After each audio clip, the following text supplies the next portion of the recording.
Hi everyone, welcome back to my channel. This is Shikha, hormonal health and nutrition coach. In today's class, I'm going to deep dive into the fantastic world of how to track your menstrual cycle at home. So grab your favorite spot because I'm going to give you some amazing tips and tricks.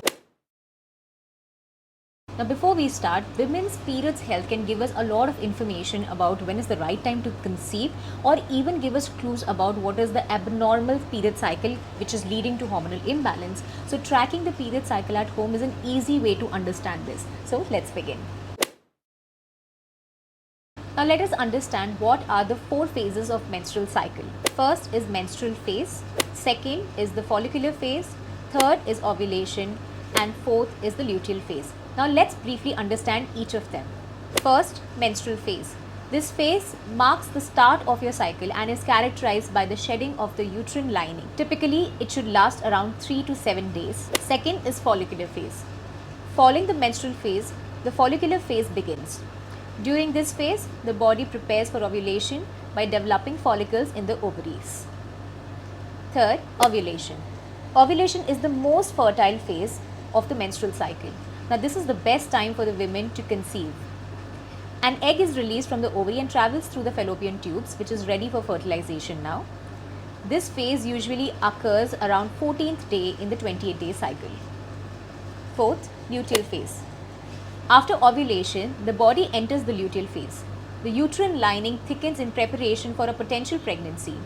If fertilization doesn't occur, hormonal level drops and the cycle restarts with the menstruation. Now it's important to understand the length of the period cycle and the length of the entire cycle itself.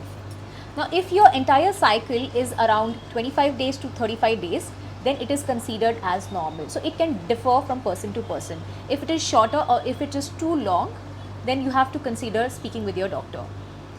And if your period cycle, that means when you're bleeding, is between 3 to 7 days, it's considered normal, and again it is going to depend on person to person. If it is lesser than 3 days or if it is longer than 7 days, then again you have to speak with your doctor about this. Now let us start with the first way to track our menstrual cycle, and that is the BBT tracking. That means the basal body temperature. Now for this you need just one thermometer, which I will put the link in the description box, so you can just purchase that. And before you actually get out of your bed in the morning, I want you to check your body temperature at the rest level in the morning to track when is your ovulation actually happening. Now different temperatures might come during the different phases of your menstrual cycle. So this will give us a lot of idea when are you actually ovulating, when is the progesterone rising, when is the estrogen dropping or rising. All these ideas you will get from this tracking. So I want you to make a note of everything. Now let us see in each phase that how are you going to get the readings. Follicular phase. In the follicular phase, your body temperature is typically lower as the ovaries prepares for ovulation. Estrogen levels rise, causing a slight drop in your temperature, and it should be around 97 to 97.7 degree Fahrenheit.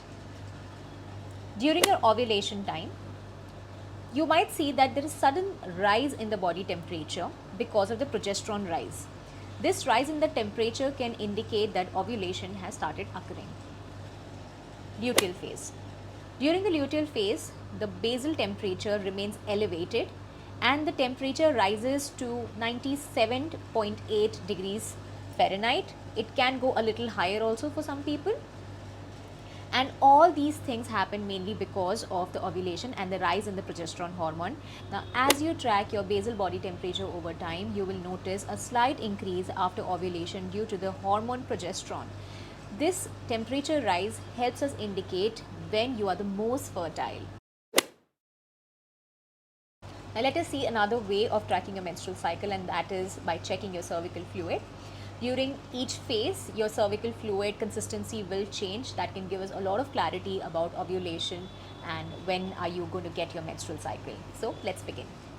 First, menstrual phase. During menstruation, you might observe heavier bleeding and the presence of menstrual blood.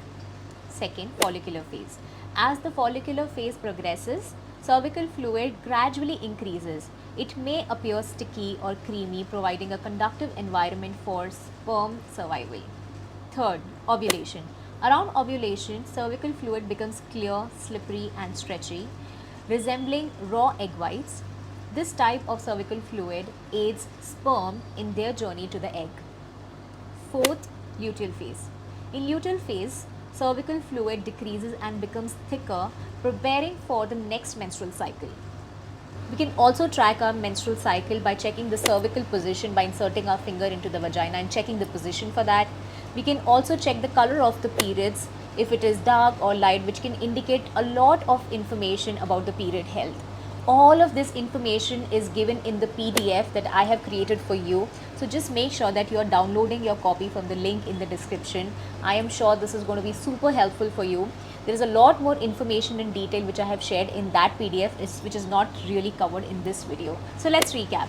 Tracking your period at home involves monitoring your basal body temperature to identify the temperature patterns, observing changes in your cervical fluid consistency and appearance, and even checking your cervical position.